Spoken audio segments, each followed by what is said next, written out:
kind of a protocol for my departments to help them understand how I want this documented in the run reports. And this is kind of how I read the EKGs. I read 90 of them every shift. And so you have to read fast, and you have to, if you don't have an order, it's kind of like flying a plane. You know, when you're getting ready to take off and land, you have checklists that go in a certain order, left to right, right to left. If you miss that, you forget to put your wheels down, that always looks bad when the fire department has to come cut you out of your own plane. The same thing happens with this. When you guys are calling in MIs, they're not MIs because you were focused on the big broken ankle and you forgot that the head was missing. All right? Again, these are things that do happen, I swear to God. So, we're going to do this in pieces. Some of this is going to be a little redundant, but again, if you understand this piece of the electricity and how it matches to the EKG, you will not make the mistakes that most EMS providers make when they're first learning to read these, like calling an MI on early repolarization. Okay. Where is the rest? We only have 2 missing, maybe.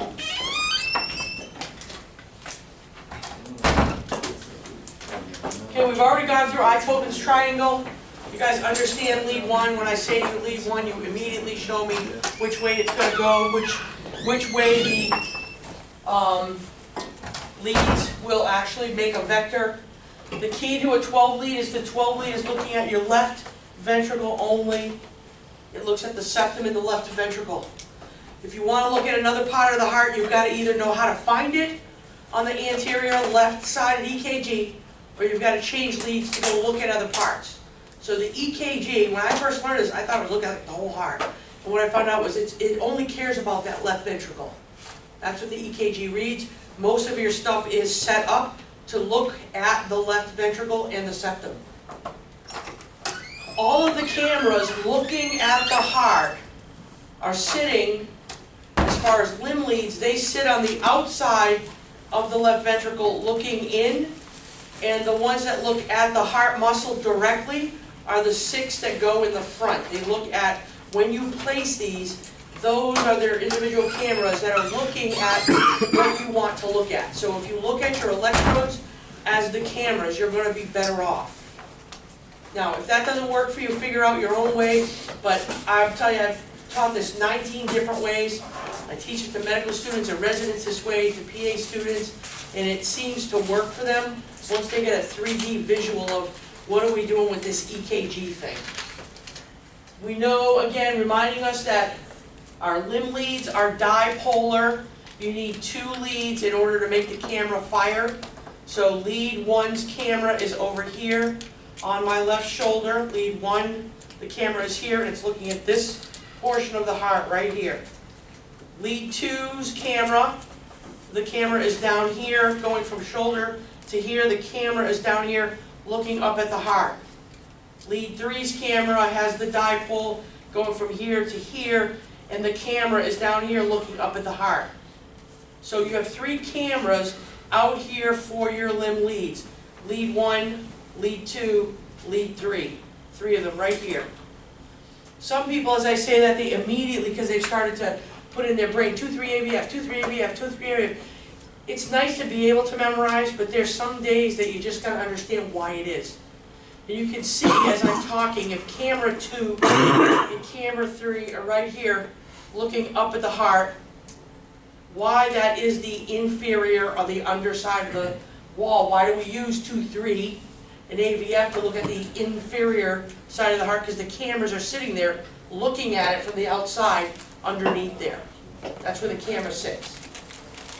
And then we have our augmented lead. We have a camera over here off the shoulder, looking at the heart from this point of view, looking down at the heart in this direction. We have AVL, which is sitting right next to lead 1, over here, looking down at the heart. So 1 and L are hanging out together, looking at the side of the heart. And AVF is down here hanging out with 2 and 3, 2-3 AVF. So they're all pointed at the heart in different directions. AVR is looking at the heart right here from this way, from this angle. 1 and L are looking from this angle. 2-3 and AVF are all looking up underneath the heart. They're all sitting, that's where they all sit. These cameras are all live right now once we put them on. The reason that's important is because these electrodes, as we talked about, track electrolytes moving. And when electrolytes move, they make electricity. And the reason you get a picture on the screen is because it's looking at the electricity traveling from point A to point B. And reminding you that any electricity traveling towards one of these cameras, they are going to have an upright deflection. Any electricity going towards the positive electrode, and our positive electrodes are 1, L, 2, 3, F. They're all right here. AVR. These are where our positive electrodes are sitting based on this big picture. So as the electricity goes towards the electrodes, QRSs go up. As the electricity travels away from the electrodes, QRSs go down.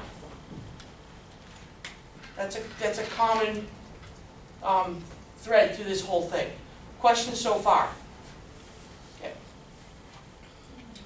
Precordial leads, and again I remind you, these leads, it does not matter where you put your limb leads, as long as they're even on both sides of the body. So if you're going to put them way down here, they got to both be down here. They can both be up here. They can both be up here. They can both be up here. They just have to be in the same place with each other. The leg's the same thing. I'm missing a half a leg. Don't put one on the ankle and one on a stump. Bring them up. Bring them up. In the ICUs and the CCUs, they put all these leads on the chest, and they print the 12 lead from the screen in the room, and it goes out to the desk, and it's all on the chest. In New England, that's what we do up there because it's too damn cold to get through people's long johns and their stretchy pants that they wear, and then their wool socks along with their big boots. We can't get at that stuff. We keep everything on the core, so it works out fine. You have less artifact when you keep everything close to the core. You have a better tracing. We get a lot of EKGs that are sent in that are completely unreadable. They'll come in and they get Guffey, right? Guffey will be like, "You can't call this a heart alert. It doesn't even look like an EKG." "Oh, really, doctor?" Pass it to somebody that can look at it. "Oh, I say that out loud, I did." Okay. These are the leads that matter. These have to be placed where you want to look. You can't just boom, boom, boom, boom. V1 and V2 need to be in the 4th intercostal space. So when I see them come in, actually, EMS, since I started doing this education 4 years ago, has been doing a really good job of placement. It used to be that V1 and 2 were up here, and then the limb leads were over here. We have a problem in the hospital with our techs running through, and if they're doing them so fast, they're just going boom, boom, boom, boom, boom. And I have to rearrange the EKG in my mind because they're down here on the belly. They don't pick up the boob, they go right over the boob. It doesn't make sense. So V1 and V2 are in the 4th intercostal space, and they should be just outside the sternum. And these two cameras are looking right at the septal wall. Remembering that the heart is right here. It's got a tip to it, so we've got a left ventricle facing the front, the face of the left ventricle, and when I put my 2 leads right here, I'm actually looking at the AV node in the septum. That's what I want to look at with V1 and V2. And the cool thing about these two is they are the mirror of the backside of the heart. So I'm using V1 and V2 to look at the backside without having to take everything off and put stuff on the back. I can use these to look at the back of the heart. So these have to go 4th intercostal space, just to the right of, just to the sides of the sternum.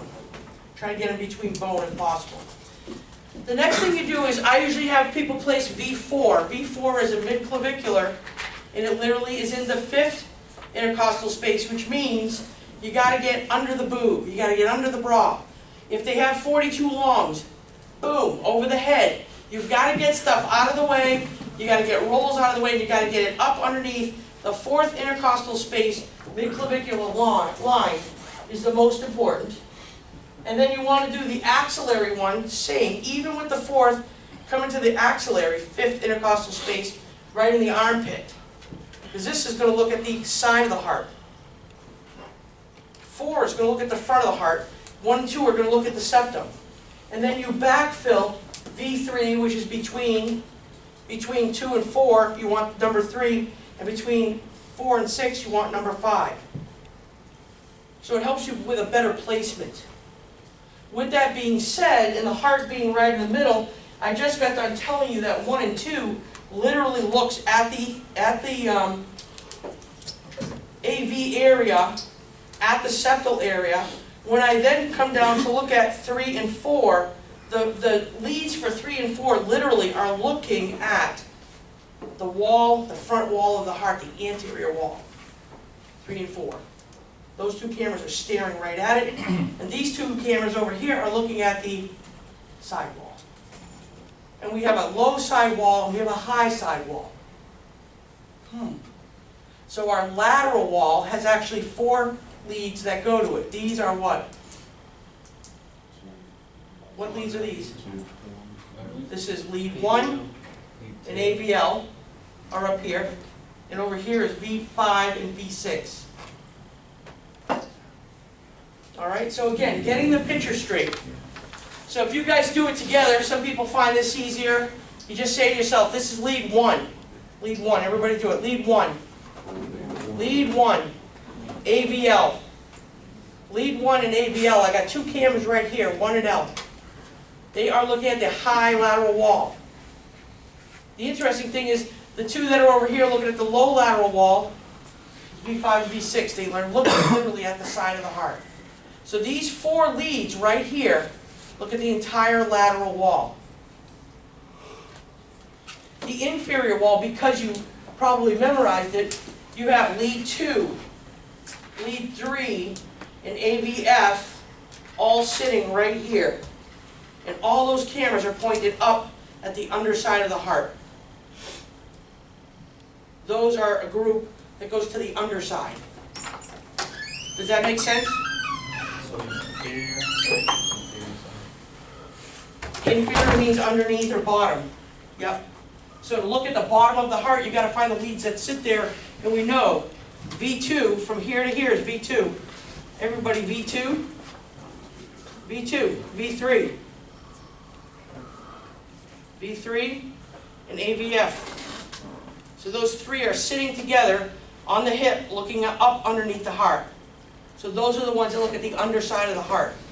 The ones that look at the lateral side of the heart are 1, L, V5, V6. They're all on this side of the heart looking at the lateral wall. The 2 that are looking at the septum are right here in the front, V1, V2. That's why we place them the way they do. There's a purpose for the placement. So, when you're looking at the bottom, 2, 3 AVF,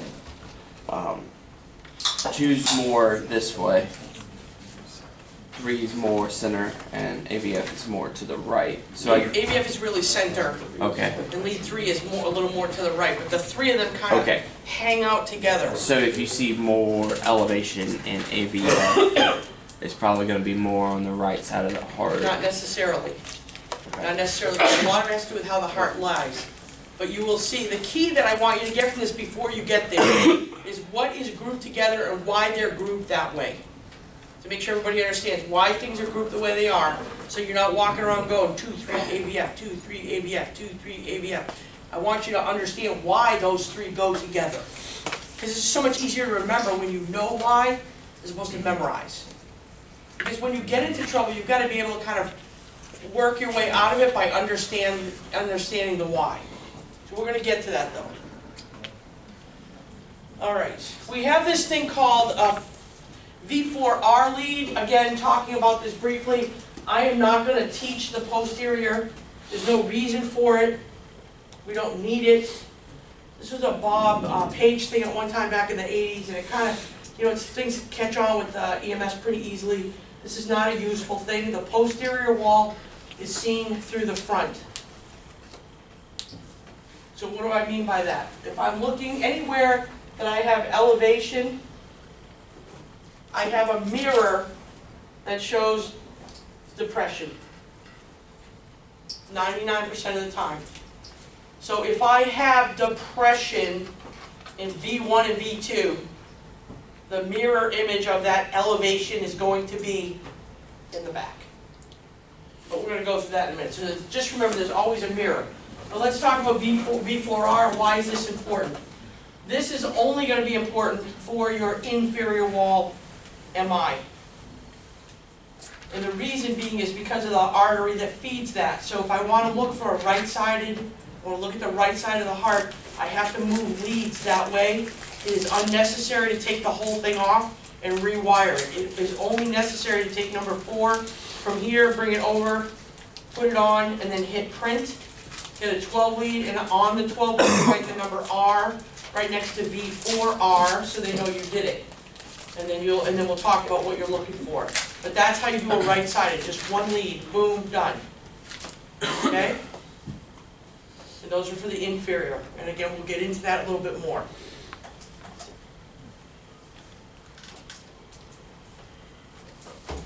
Okay. So the electric current and how this all works is really important for reading the EKG, because you've got to know what your normal one looks like, so when it's not normal, you get it. Okay?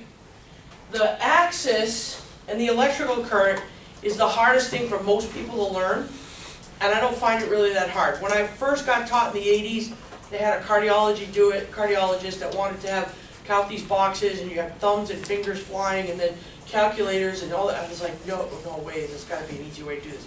There really is. So we want to talk about the current and what happens. And as I said, as the current leaves the SA node and travels through the heart, as it travels towards our cameras, our complexes are going to be upright, and as it goes away from things, it's going to be down. So keeping that in mind, let's think about this.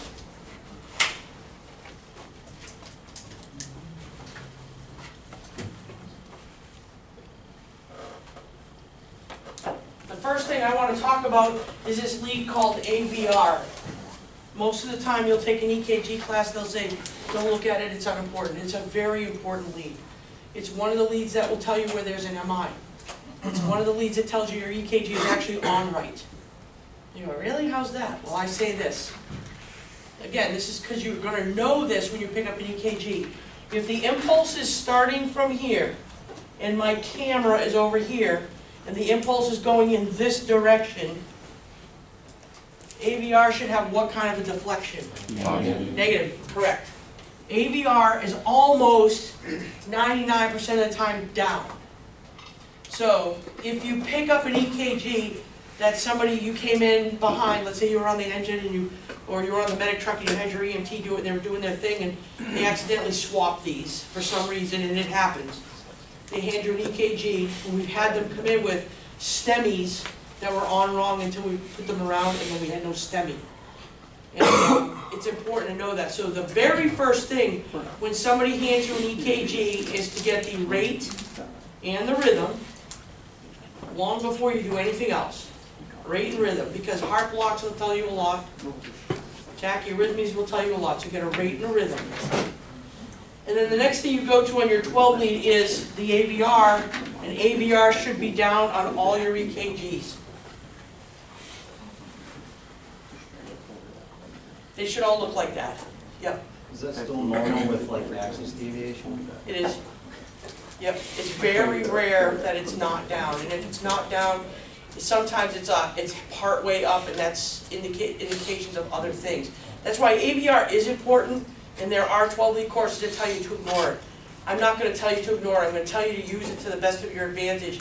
As you learn 12 leads, you'll find more and more uses for AVR, but for the basic 12 lead, I just want you to know that this is number one used for placement, and number two, it's there to identify an MI. And we'll talk about that when the time comes. So after I've gotten my rate, a rate of 68, sinus rhythm, I go up to AVR and I go, I have good placement, I can now read my EKG.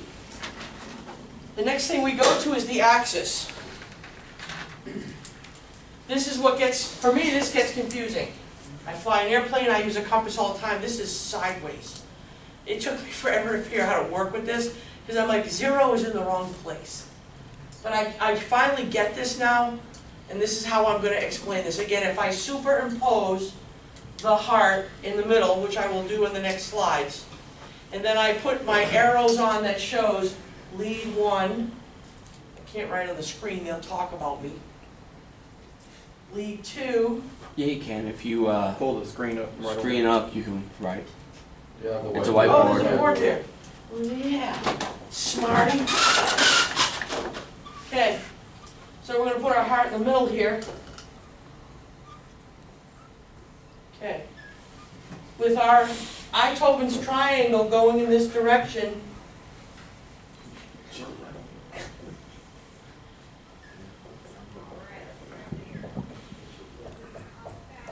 lead 2 is out here,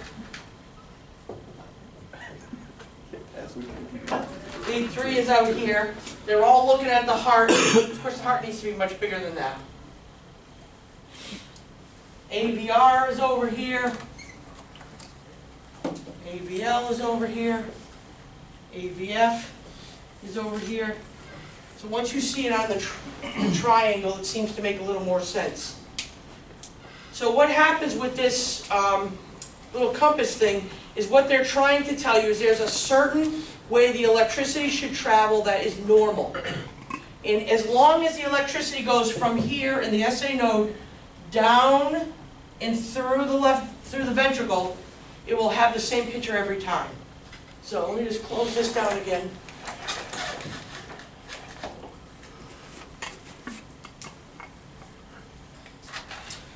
I guess the other thing I should tell you about is this little triangle.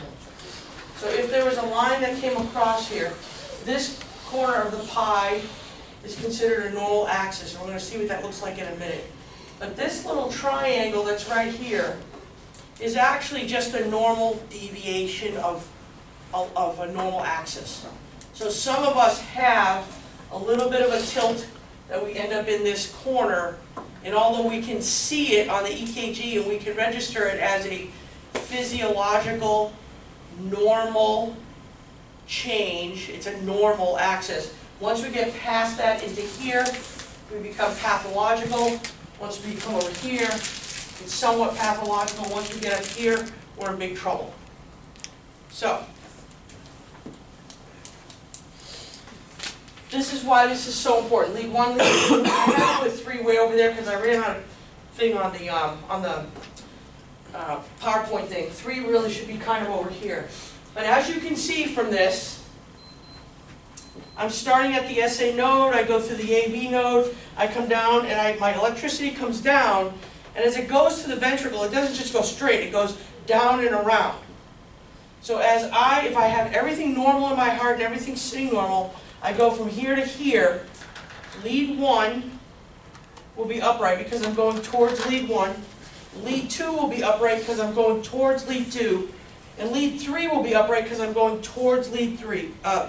Because I'm going towards lead 3.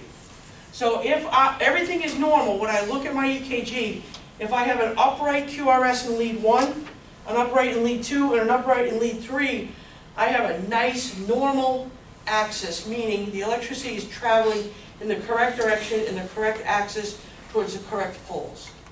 They're all upright, we're all in good shape. That's kind of what that means. And again, remember, if 1 is out here, 2 and 3, the electricity starts here and heads this way. It heads this way. So that consequently, 1, 2, and 3, because I'm traveling right to them, they should all be upright. Does that make sense? All right.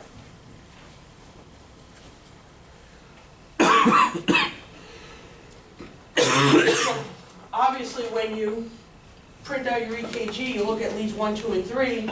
I can look at an EKG immediately and go, AVR was down, so that's normal. I go to lead 1, QRS is upright, lead 2, QRS is upright, lead 3, QRS is upright. The axis is beautiful. All right? I'll come back to this other one in a minute.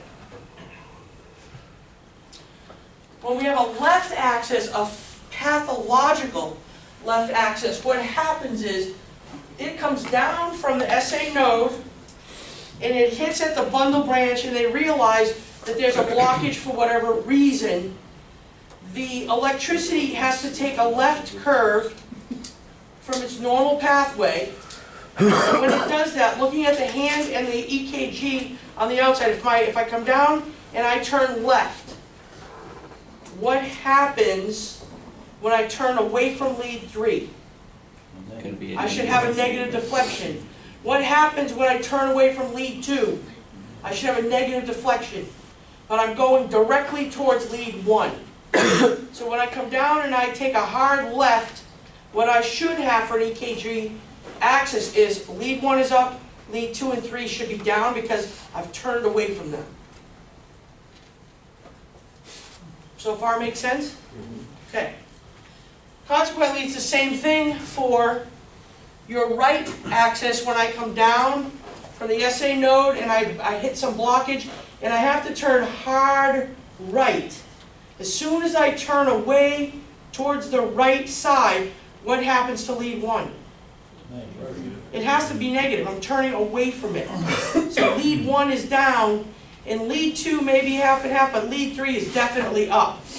So based on those 3 leads, you can tell which way your axis is going by what's negative and what's positive. You said 2 and 3 were upright. They're usually in a right axis. They're usually up, but sometimes 2 is a half and half, and 3 is definitely.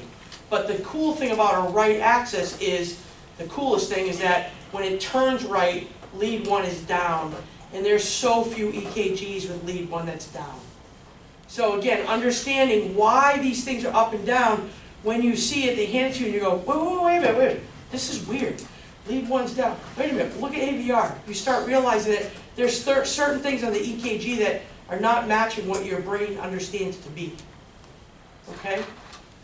So, left axis, if I take a left and I head towards 1, 1 will be up, and if I go away from 2 and 3, they'll be down on the EKG. This is pathological. And on this one here, I've got to make a little change on this, but this is what it can look like. I come down, and it takes a hard right as it goes away from lead 1. Lead 1 is going to be down. Lead 2 and lead 3 are kind of in the same place. Those are generally upright.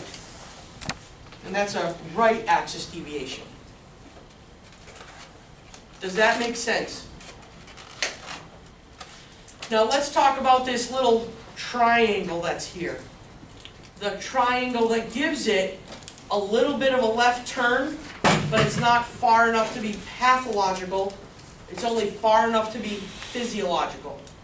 So there are people, I know my EKG looks like this, and a lot of you might too, will look like this. Physiological, meaning that the impulses are coming down, goes through the AV node without a problem, heads into the left ventricle, but it must have a little bit of a left twist because I'm turning a little bit away from lead 3. I'm not going far enough to be a pathological, I'm just going far enough to be in that triangle, which is still considered normal. It's physiological left equals normal. Questions? We're going to run through a million of these in about 2 minutes. So you're going to be able to see that you can catch it, and all of a sudden you'll catch it and the whole place will be on fire. Just don't pull out your hoses. All right. No questions yet. This is why a 12 lead is so important in a wide complex tachycardia, and I'll go over this more when we get to these. But this, if I were to just print this out, a lot of you would be like, VTAC. It very well may be, but we don't know because we don't know its axis. Axis is very important in wide complex tachycardias. Because AFib can, with aberrancy, or SVT with aberrancy, or Wolff-Parkinson White with the aberrancy, can look like VTAC, and you will give the wrong medicine. And if you had just done a 12 lead, if they were stable, you could actually look at it and go, wait a minute, the axis is normal. How can this be from the ventricle? Think about that. VTAC comes from the ventricle. The impulse comes from the ventricle. It travels in the opposite direction, which means this is where AVR would be upright, and it's never supposed to be. And all of these would be negative, and they're all usually upright. And it's wide. There's nothing else this can be but VTAC. Because I understand the electrical flow. AVR is never upright. So if I pick it up and AVR is upright, and I got this wide complex, and I look at my axis next, and my axis says, that's backwards, I know it's VTAC. There's no question in my mind that it's VTAC.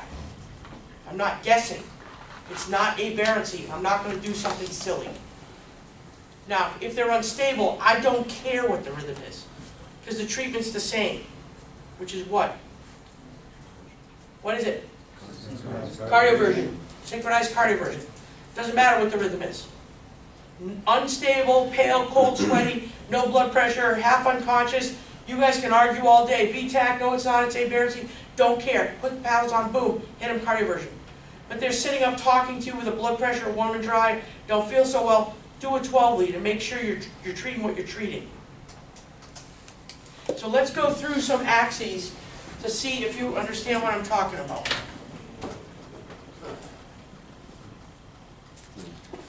So for this exercise, what you're going to do is you're going to tell me your rate and rhythm.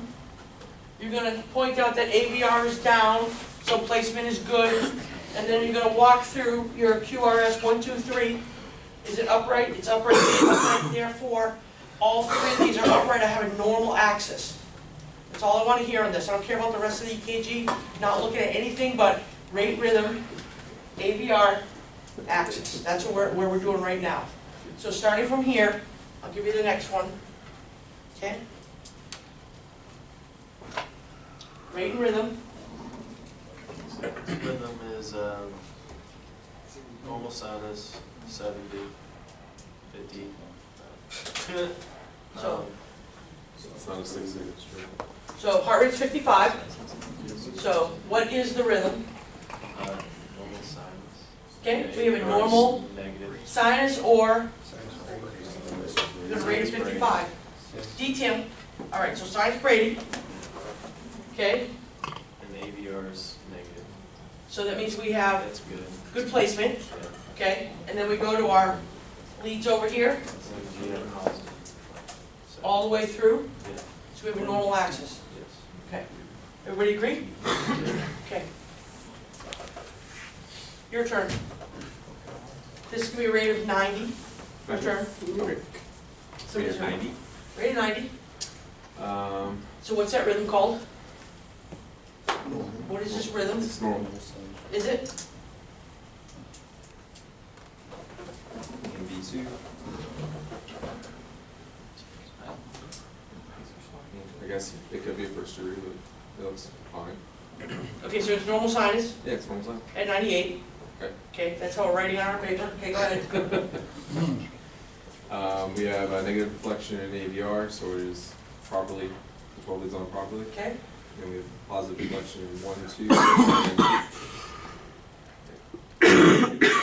and down in 3. and down in 3. So we're up, And we're down. and we're down. So what do we got? Right axis. Put your hand on your chest. It's easier. The first few times you do it to direct yourself. If I'm going away from lead 3, how do I go away from it? Go up. I gotta go up. So So it's left. Now, it's only a little left. This is one of those that's in that triangle. This is a physiological left. So I've got a slight left, but it's a normal variant. So on your thing when you write it, sinus rhythm, rate of 90, left, a normal axis. You just write it as normal, but in your mind you know it's got a little bit of a left deviation. It is considered normal, but it's a physiological left. So I want you to pick those out when they're here so you get used to it. Okay. AVR is, Rate and rhythm, oh, it's down the bottom. rate is 64. 54. Looks like normal sinus, With, P, JCs. yep. So we have a normal sinus rhythm at 68 with PJCs. We can see them every other one, or every third one. Okay. AVR has a negative deflection, Yep. and So that means it's on right. Yep. Okay, lead one is, Lead one is upright, lead two is negative, kind of in the middle, and then, lead three is definitely negative. so again, use your hand, So that's the other hand. pathological. Yes, so we're coming down, our electricity goes this way. To go away from 2 and 3, I gotta really turn hard towards my left shoulder to get away from them. If you do this 1 or 2 times while you're doing this, it will just click, I promise you.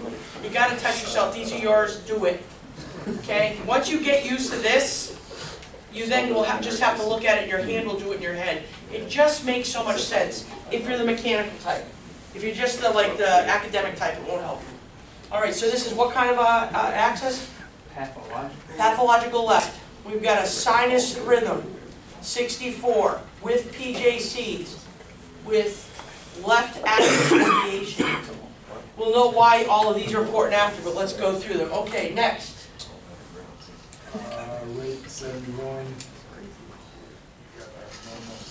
Okay? Your AVR is Yep, it's down, so it's got good placement. your lead 1 is positive, lead 2 is positive, lead 3 is positive. Normal axis, so that's going on the page. Sinus rhythm, rate of 70, normal axis. That's the first beginning part of our documentation. Okay, going back there.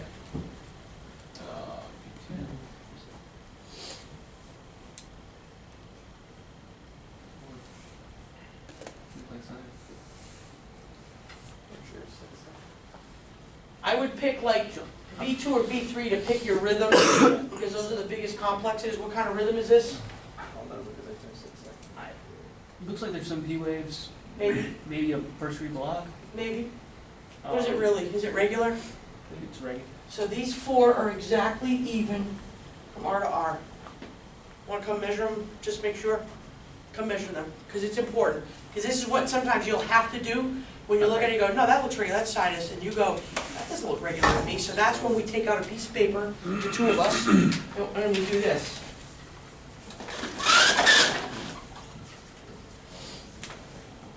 I'm not being fresh, by the way. I'm just trying to help people learn the way to work through these problems. Okay, so you find a piece of paper, get us a blank. There you go. And just notch it with your pen, whatever. So just take 2 of them. There you go. And then you try to match it to the next ones. That's regular. Well, No. no, it's not. And that's the cool thing, is it's not regular. If they're really regular, it's only off by a box. And if we could have gotten a whole rhythm strip, some of it would look beautiful, and then some of it would look really irregular, and then some of it would look beautiful. The overall is that, to me, when I look at this is wider than this by a hair, and this is wider than this. That's how I pick that middle, because it's just easier to work with without the PVCs. So what do we then call this rhythm? Regular. So what's that called? AFib, good. So AFib, what's the rest of it? AVR is. No, what's the rest of it? So we've got AFib, what's all the junk? PVC. Good, so we've got AFib with PVCs. This rate's gonna be between 80 and 110, so we got AFib with some PVCs. All right, go ahead. AVR is down, so it's properly placed. Good, Upright, upright, upright. So now upright, upright, and then bottom is 3 biphasic, or is that? yeah, these are the ones that I'm gonna show you how to cheat when you get these. This one's not super clear, but it's gonna be, let's say it's down. Let's say, for all intents and purposes, we're up, up, and down. What would that be called? Physiological left. Okay, and I've got a half and half, so this is probably less physiological left and more normal, right? So, but you're on the right track. This one here is gonna be considered down. It's a big Q wave, and it kind of throws it off. But I'll show you how to figure that out after, but I just want you to get the up, up, half and half, or down, or whatever, physiological left, that's correct. So AFib, rate of 82, 110, sinus PVCs with a normal axis, but really physiological left. All right, it's the same guy, hold on, there you go. Rate of 90 up there.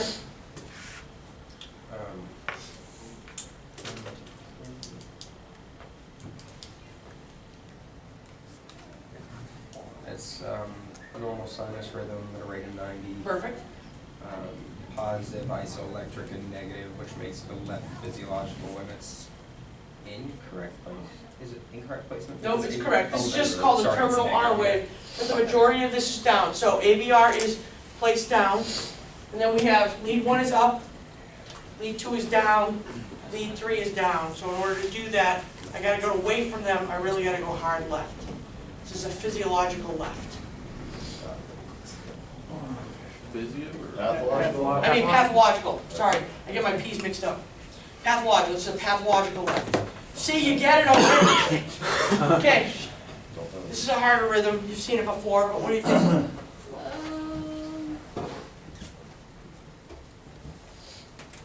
It looks regular. This is your rhythm strip here. Yeah, I'm trying to find some P waves here. Oh, Oh, thanks, Cliff. You're welcome, Appreciate you. no problem. This half That's correct. So this rhythm over here is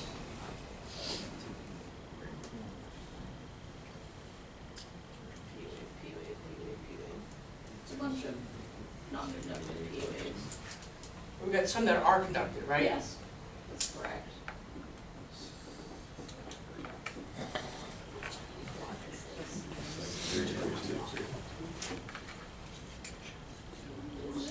So we have P, It's every other. PQRS, PQRS, PQRS, PQRS, oh, P without, P without, P without, P without. What's that rule? So it's Second degree, type 2, because it does not elongate. It's a 2-to-1 block. Second degree, type 2, 2-to-1 block for the first half. The second half, he picks up his P waves, picks up his QRSs where he had leftover P waves. So he went from a rate of 40 to a rate of 80. 2-to-1 block, oh, imagine that. Now, he's not in a, well, he's in a block, but it's not a second degree. What is this one? It's a big first degree, right? First degree. So he walked up the AV node from a second degree type 2 up to a first degree. Wait, he's got more of these. He goes into a third degree later. This is a guy that's kind of cool. All right, so AVR, the majority of it. mostly down. Yep. Biphasic down. It's mostly down, right? Down. Mostly down. So we got up, down, down, Physiological left. pathological, pathological. All right, let's do one more, and then we're just going to have people do the axis. Oh, this is him. That's a problem. But this one, we'll come back to that. Go ahead. RA 41, sinus braiding, proper placement. Yep. Oh, yeah, it's off the paper here. Normal axis. There's one, Normal there's axis. 2, good, normal axis. And the third one down here is up, so they're all 3 are upright, normal axis. Okay.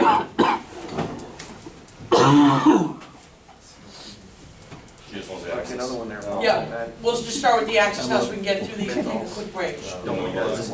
So everybody feel this is normal? AVR is negative, 1, 2, and 3 are all positive. Okay, for you out back? Proper placement, up and up, relax. Okay. Oh, I'll come back to that guy. Okay, your turn. Placement's right, up, and up, normal axis. Okay. Placement's right, up, and up's normal. Okay, keep going. Placement's right, up, half and half, and down. That's a physiological left. Okay. Placement's right, up, down. The physiological left. Okay. It's on right. Down? That is down. What is that down? That is down. 1 is down. Hard, right? 1 is down, 2 and 3 are upright. So 1's here. This is the right axis. So far we've done 20 EKGs. This is our first right axis. Do you see how unusual that is? That's why it's so important that you understand that usually lead one is always upright, so when you see it, it catches your attention. Right axis deviations are very pathological in most people. We don't see them often, but you gotta be able to pick them up. So this is a right axis. 1 is down and 2 and 3 are up, so we went in the right direction. Okay, right axis deviation. Good, next. Placement's right. Oh, the same guy, sorry. Good. That's all you. Alright, placement's right. Up. So, yeah, normal axis. Okay, Placement's right. Up, up, and out. Normal. Alright, placement's right, up, up, and down, so that's physiological. Good placement, got up, and down, physiological. oh, you get the hard one. I hit the hard one, that's all. It's actually an easy one, but go ahead. That's fine. We have a, tacky and AVR. Tacky, so we're still going backwards deflection. So AVR is down or up? Downward deflection. Okay, so it's correct. Yeah. So our axis is going in this direction, so not likely a VTAC, okay? And we've got up, up, and up, so we've got normal axis. We have a normal axis, this is not VTAC. That's why it's important you understand axis. This is one reason why you need to understand axis, very important. This guy gets treated completely different than somebody that's in VTAC. So I have a down deflection of AVR, which is here, I'm going away from it. I can't be VTAC. VTAC starts in the ventricle and goes, and it depolarizes backwards. That's why AVR is upright in VTAC most of the time. And our axis is completely normal. When you slow this down, this is somebody who's got a bundle branch that's tachycardic. Damn it! All right, take a 5-minute break. Yeah.